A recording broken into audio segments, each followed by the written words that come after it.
Polls show a tight race between Vice President Kamala Harris and former President Donald Trump. But when you look at who their supporters are, there's a clear divide. Nationwide, more women are backing Harris and more men are backing Trump. CNN's Julia Benbrook has you covered on the gender divide in this race and how each candidate is trying to win over voters of the other gender. In the final sprint toward Election Day, polling shows a gender divide. While former President Donald Trump holds an advantage with men, Vice President Kamala Harris has a similar lead when it comes to women voters.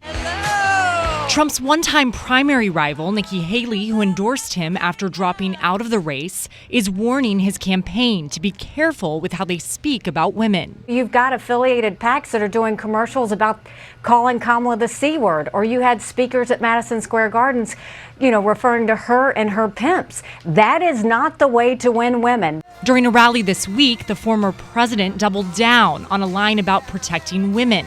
A message he said his advisors warned against using. They pay these guys a lot of money, can you believe it? I said, well, I'm going to do it whether the women like it or not. I'm going to protect them.